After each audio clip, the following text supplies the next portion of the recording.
Swami Jaya Jagadisha Hare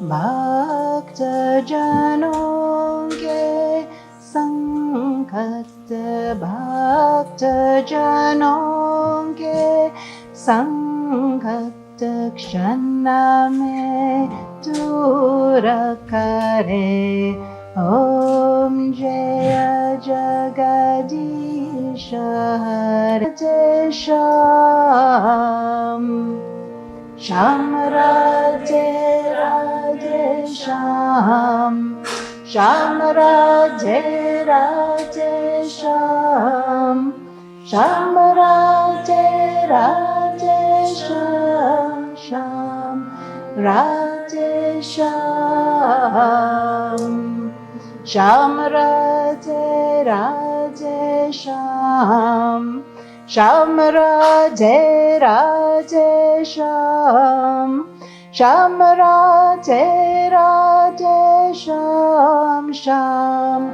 Radhe Sham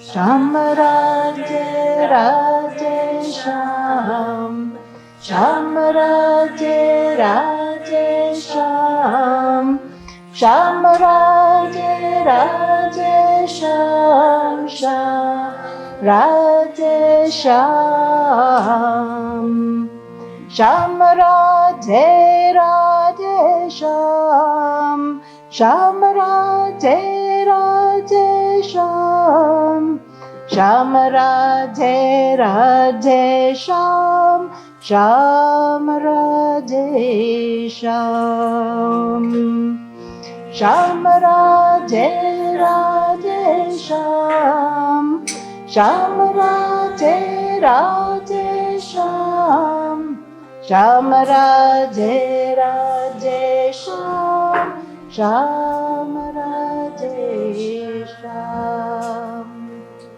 Sham Radhe Radhe Sham Sham Radhe Radhe Sham Sham Radhe Radhe Sham Sham Radhe Sham Sham Radhe Radhe Sham Sham Radhe Radhe Sham Sham Radhe Radhe Sham Sham Radhe Sham Sham Radhe Sham Sham Radhe Sham Sham Radhe Sham Sham Radhe Sham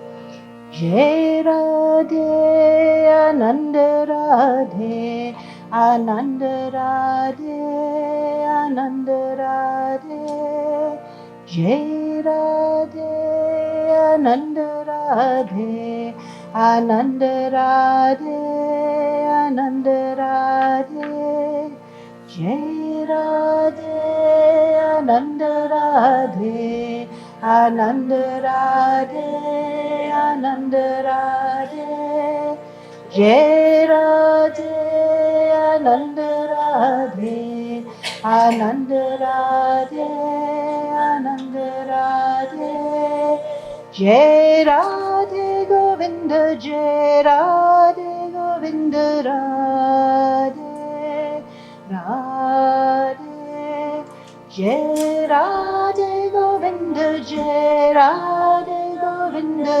Radhe Radhe Jai Radhe Ananda Radhe Ananda Radhe Ananda Radhe Jai Radhe Ananda Radhe, Ananda Radhe, Ananda Radhe, Jai Radhe, Ananda Radhe, Ananda Radhe, Ananda Radhe, Jai Radhe, Ananda Radhe, Ananda Radhe, Ananda Radhe, Jai Radhe Govinda, Jai Radhe Govinda, Radhe Radhe, Jai Radhe Govinda, Jai Radhe Govinda, Radhe Radhe Radhe Radhe.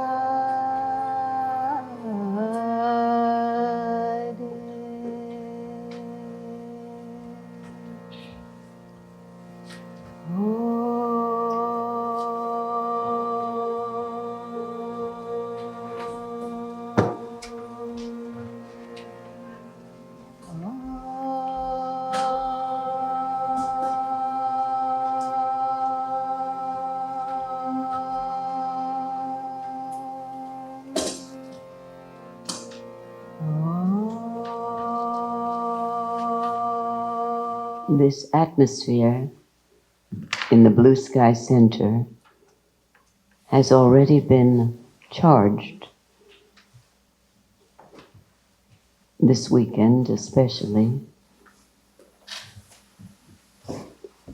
by the depth of the silence that has occurred during the meditation and witnessing process. So by now, whether you're aware of it or not, it's a familiar environment for you. So consciously feel yourself settling into this particular energy.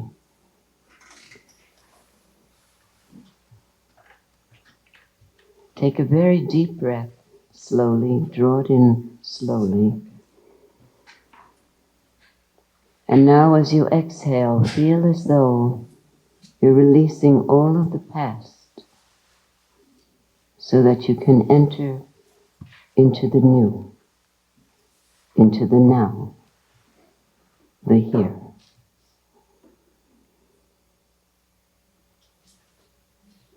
Let your whole body go. Even in seated posture, you can feel yourself dissolving into space. Because after all, there's space above us, there's space below us. The planet is in space. So we are also hanging in space. But we must feel it.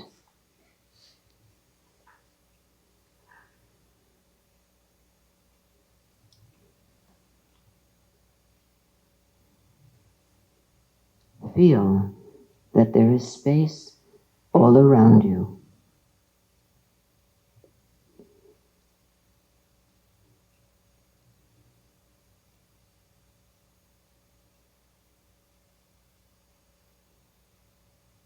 We're not grounded anywhere.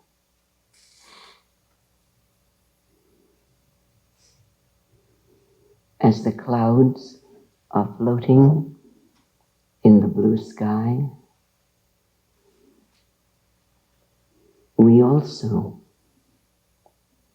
are like clouds,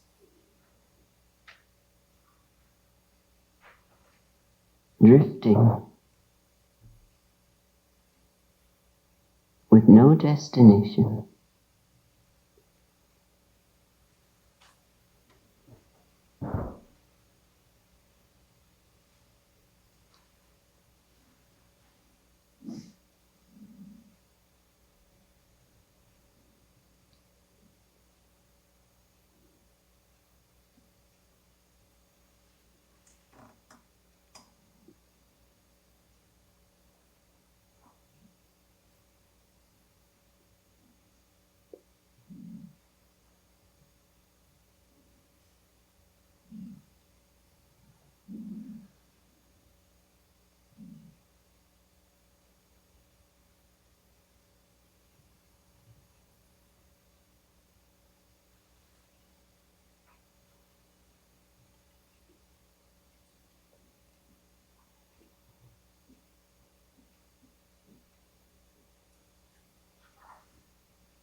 Let these words also float in and out of your consciousness without lingering on the meaning of the words. These words, this message, is well known to you and to me, but we need a reminder.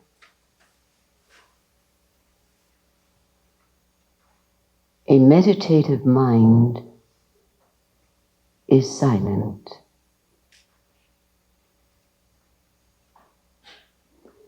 It is not the silence that thought can conceive of.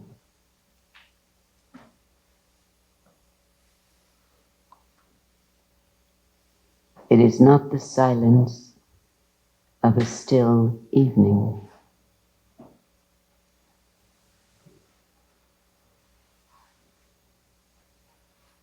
It is the silence when thought, with all its images, all its words, and perceptions, has entirely stopped.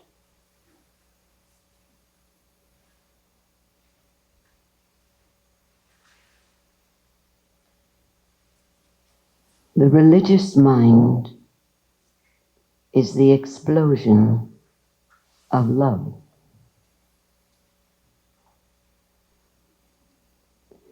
It is this love that knows no separation.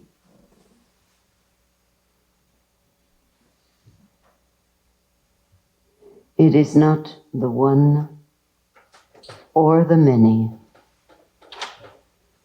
but rather this state of love is the love in which all division disappears.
feel free to join in if you like.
It's not easy to come out when the goddess of compassion has been singing to us. So,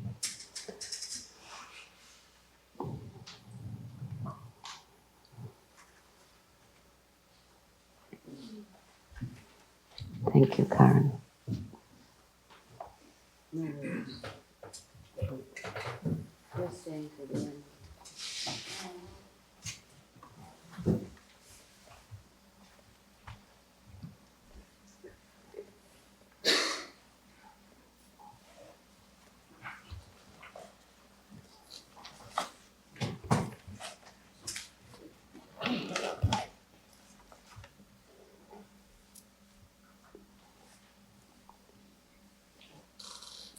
After Sri Brahmananda,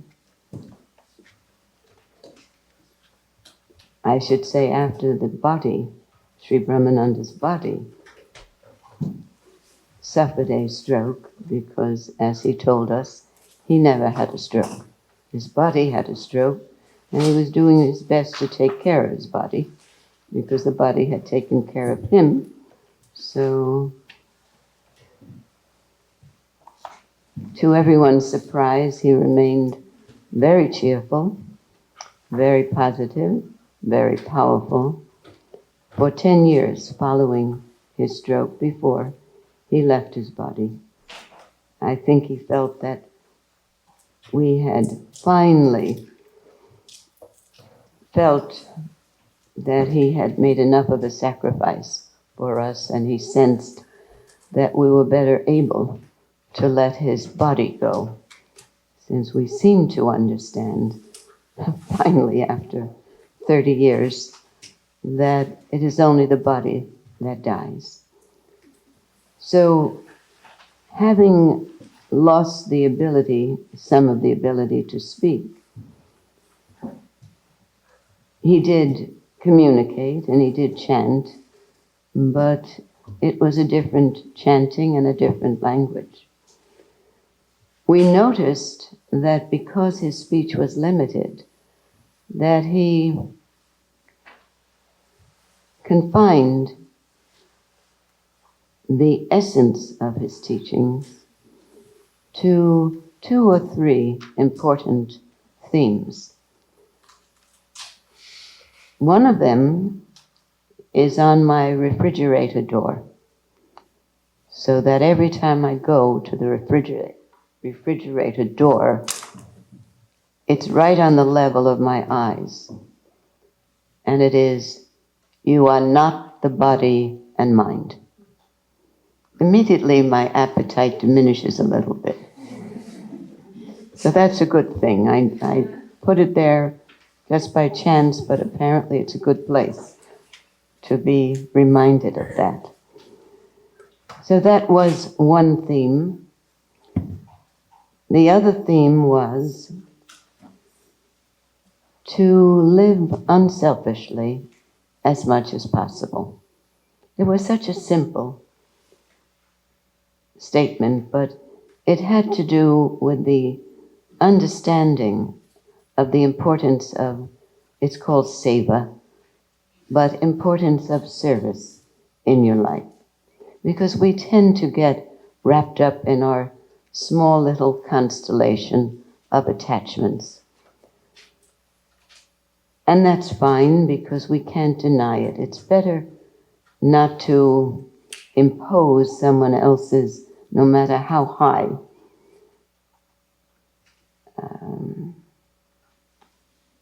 concept of attachment, because we know that if our attachments bring a deeper sense of love to our being, and I've seen people transformed when they've had children.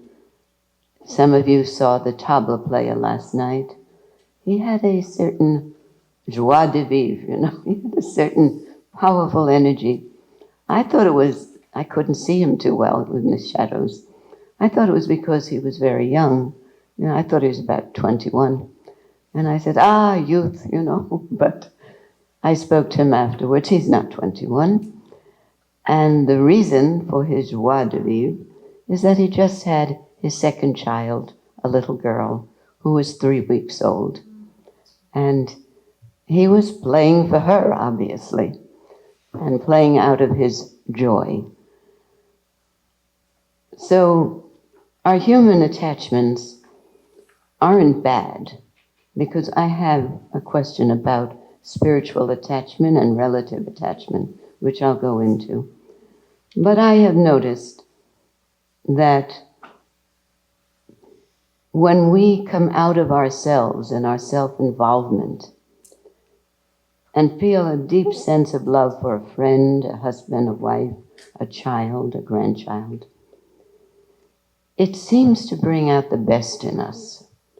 It seems to bring out a deep capacity for love, even if it's a very dear, close friend or a close relative. It doesn't have to be a husband, a wife, a lover. Anything that causes this old, deep love for sharing, for giving, for what Karana's presence in our lives constantly reminds us of the need for compassion for others, even others whom we regard as terrible, just completely involved with themselves. Why did that happen? Because they've never known love. Love has to come from the mother, from the father first, but primarily the lover. The lover. I meant the mother. First the mother, then the lover. If you're lucky.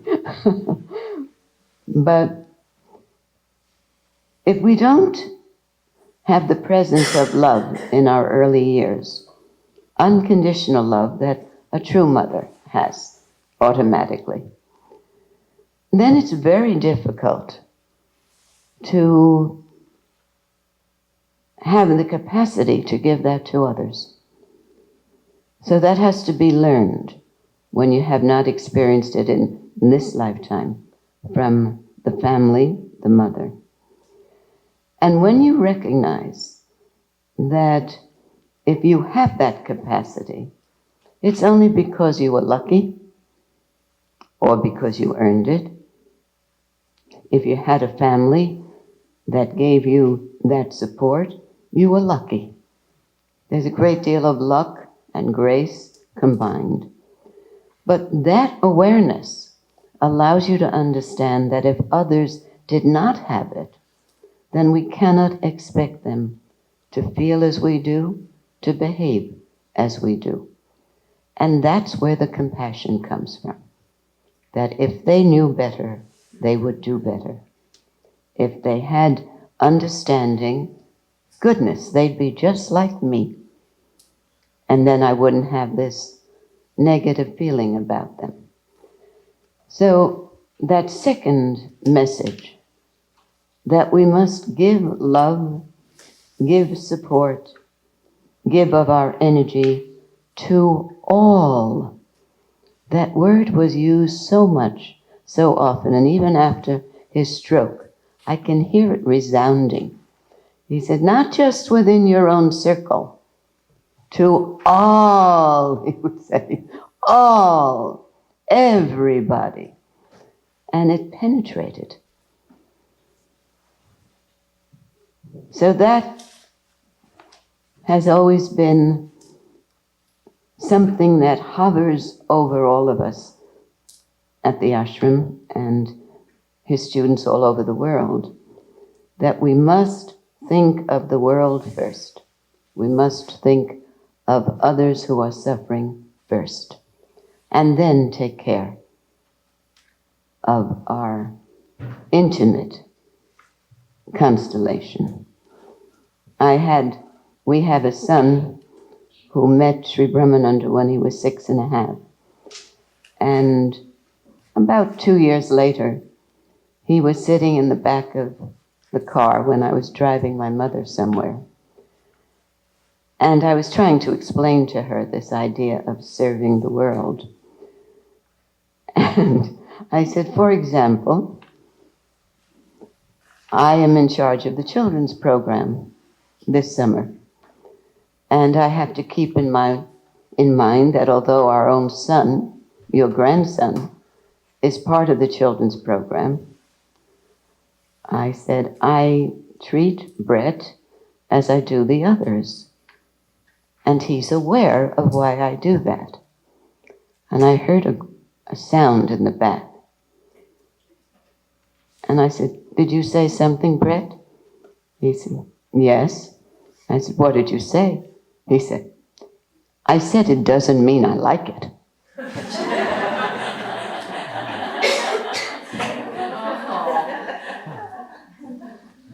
So I explained something else to him.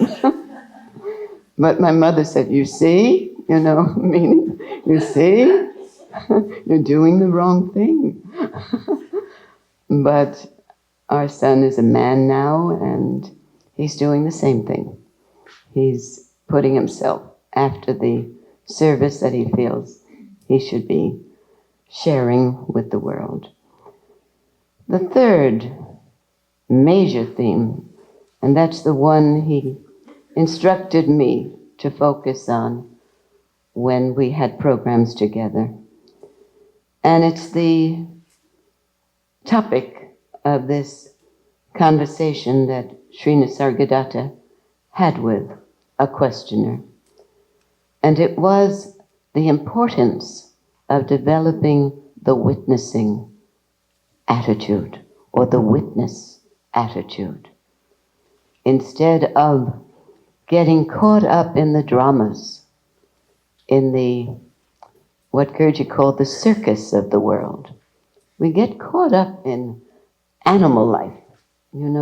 Animals just react. They don't have that awareness to hold back the reaction, to restrain the angry response in language. We can't restrain the initial angry response because that's our conditioning. But as man, woman, man, we have the ability to be aware that it's our ego in reaction. Even if it's justified, it's our ego in reaction. Ultimately, after we have the instant conditioned response, immediately on the heels of that, if we're established in the art of witnessing, comes, it's only my mind. It's only my mind. Don't say anything. That's what comes to me. If I have an old response to being criticized unjustly, unfairly, which is my problem, the old response from 50 years, 60 years comes back, but the second response is, it's only a mind. It's only a mind. And then the third, don't say anything. Don't say anything. Keep quiet. So that's not repressing, that's not suppressing, that's restraining. In 3 days, if I take another look at what happened, then I can react. But I do not want to react from my old conditioning, from my old mind. Why? Because I don't trust it. I have found it to be unreliable, and it gets me into trouble. Don't look at me as if you don't know what I'm talking about, because that's for all of you.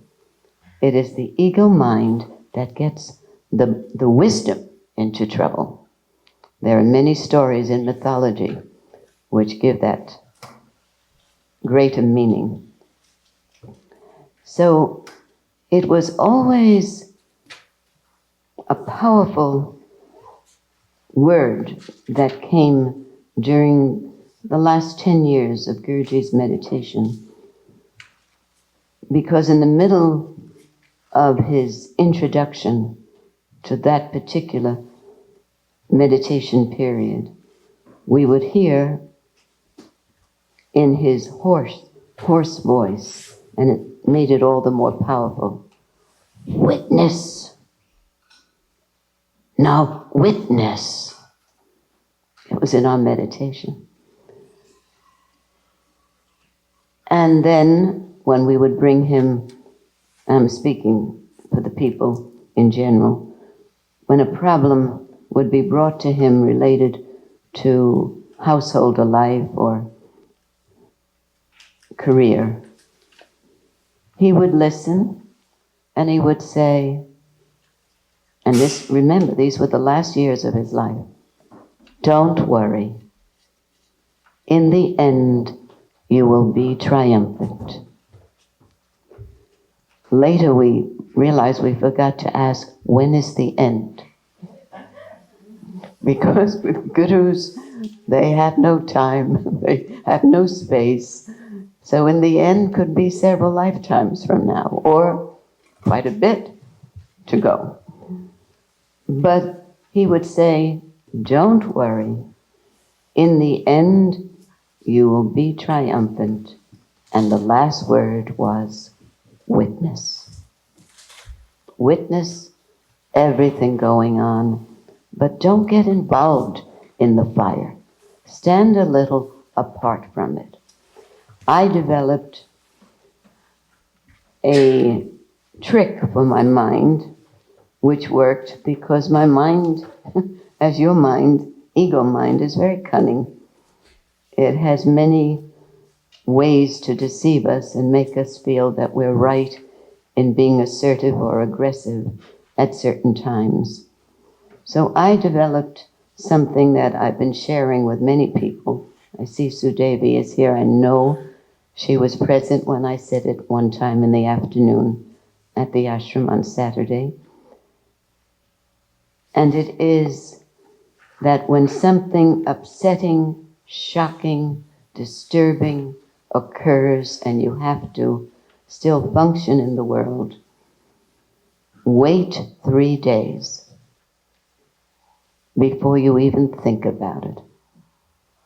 Give yourself 3 days to quiet your mind so that when you look at the situation, the problem, with a quiet mind, you're able to see the total situation more easily. And then it's like a reaction. Sometimes something disturbing happens with a family member or a friend, but you have no time to think about it because you have to pack. You're going to the Bahamas or you're going to Paris. You have no time. I'm sorry. She calls, he calls. I'm sorry, I can't go into it. I'm packing. And you hang up. And you go to the Bahamas, if you're lucky. And you stay in the Bahamas about 3-4 days. And you come back and you say, I'm not going to think about anything. I'm going to lie in the sun and relax and let everything go. And you come back, not only are you tanned, you're feeling fantastic. The phone rings. It's her. It's she who is calling. And you pick up the phone and she says, I'm so sorry. And you said, about what? She says, what happened? What happened? You don't remember? Wait a minute. Oh, give me another day.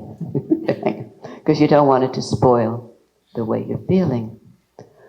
Well, not only have I shared with others what I do, because I don't want to be reactive. It's not good for the other person and it's not good for myself.